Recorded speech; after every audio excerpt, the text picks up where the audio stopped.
Alright, hello everyone, welcome back to the videos. It's wonderful to have you guys here again as always. Today in this video I get to make another nonsensical rambling on update video. I'm still waiting for parts. I am waiting for the shock mounts for the back of the 9" and the track locator to arrive. They've been ordered. He said he had them in stock, but it's now been just over 2 weeks and I still don't have them. Kind of frustrating because I want to move forward with the progress on this car. Anywho, I did however have a few bits and pieces come in, so I've been busy banging out those bits. I've basically wasted no time to get them in, get them done and get them fitted. And they were the axles for the 9" arrived. So they're all done and ready to go. I've fitted the bearings on the spool and just dummy fitted the spool. I still don't have gears yet, but I don't have a need for gears just yet. But I've been working today on this, getting the brakes all mounted up. This is just a standard HQ rear disc rotor, or Kingswood rear disc rotor. And then drilled out my wheel studs for the 1/2" ARP wheel studs it's got. And then I've just been making up a bracket, which is what I was going to make this video about, but unfortunately I don't have the right size tap to tap my plate for the original bolts. I did buy these that I was going to use. I have got a tap for these, but seeing as I've still got the original bolts, I figured I might as well use that. I'd much rather use the OE hardware rather than the Bunnings Special. Still grade 8.8, but these being a 10.9, and they've just got a bit of a shank on them to locate nicely into the back of the caliper. I'd much rather be using those. So sometime during the week I will borrow the right size tap if I can borrow it. If not, I'll just buy one. I've already drilled them out ready to take the tap, so I've just got to run the tap through it, weld the bracket on there permanently, and then yeah, it's good to go then.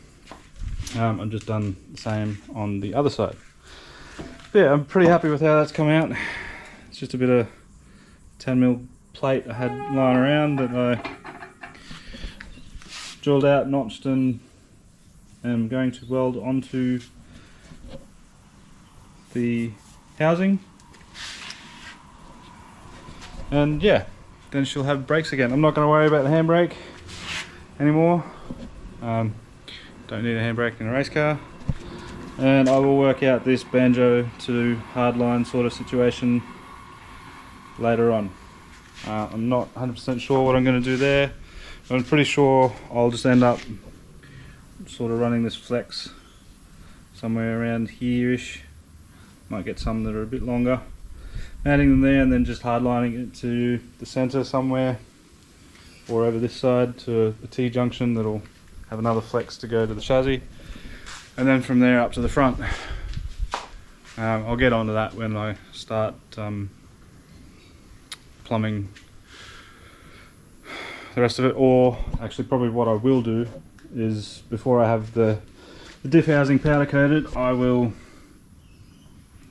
sort that out so I can mount little mounting tabs and stuff for the hardline, and then we'll bend up and flare some hardline for these, or maybe I'll do a banjo to flare adapter, and then I'll just run hardlines both sides to a T-joint there, and then a flex joint from there to the chassis, and then that way the housing itself can just have hardlines on it. But yeah, these are just the stock VT rear calipers on a stock HQ rotor. That's the beauty about doing custom stuff. I had to make up a bracket anyway, so I could just make it to utilise the stock Holden caliper, and yeah, now she's all done. Now that I've got this one done, I'll cut it off and then I will make another one for that side, and then yeah, we'll go and get those all welded on. These are it's a little stub of leftover from the axle, so I just got some cut to lengths.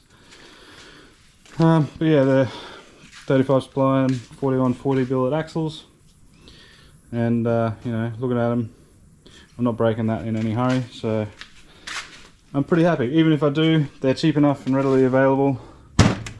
Now that I know all my lengths and sizing and all that nonsense, I can just get another one and keep it as a spare, although I know that the second I do that, it'll sit on the shelf forever. But yeah, it's coming along. I am pretty happy with it. Ethel's front runners arrived the other day. I'm not going to pull them out of the box. I'll put a couple of photos up here for you. Pretty happy with them. They look really cool. I'm still waiting on the rears. There's a bit of a lead time on the rears, so hopefully the rears will come in a month or so. And hopefully by that time then that'll be done and back in the car, and we can dummy fit the wheels. I can order a pair of tyres. Still got to order front runners, and get the shocks mounted. And then essentially Ethel's a pusher again. Then all I got to do is get some gears and any roll bar, and yeah, she'll be basically good to go. Hopefully by that time I will also have my engine back, and we'll be starting on assembly of that. And yeah, we can get it mated back up to the trans, get the manifolds on it, get it back in the car, the new turbo on it, and start wiring up the engine and plumbing it. Got to run fuel lines and so forth. But yeah, she's coming together. I'm stuck sitting on my hands waiting for parts, unfortunately, so here's what it is. Not a lot that I can really do about it. I've just got to put up with it and sit here and wait until my parts do arrive. On a side note, this kit for the VR is ready to go, so if anyone wants to jump on this lovely concoction of pipes and tubing, please jump onto the Facebook page below and message me about that. Or if you don't have Facebook, jump onto the website. The link's always in the description, and there should be a contact page on there where you can send me an email, and then we can organise shipping and payment and all the rest of it. Yeah, anyway, that's about it from me. Wish I had more to show you, but unfortunately I don't. Still waiting on parts.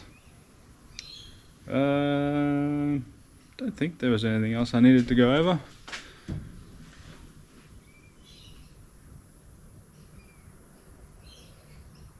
Yeah, anyway, it's going to be it from me in this video, guys. Quick little short one. Again, this isn't the video I wanted to be making. I was going to make it mounting my calipers, but I don't have a stupid 12 by 1.5 tap. I've got a 1.75, but not a 1.5. It's always the bloody way it goes, isn't it? Anyway, thank you all for watching. Please leave your likes and comments down below. Subscribe if you're new to the channel. I'm going to be doing everything I can to keep that ball rolling. And yeah, getting this thing back together and ready for the events in May? Yeah, I'm pretty sure it's May. And yeah, anyway.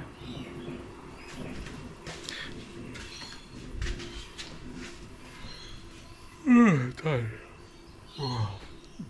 Mowing the lawn sucks. Anyway, until then, I'll see you guys in the next video. Bye bye.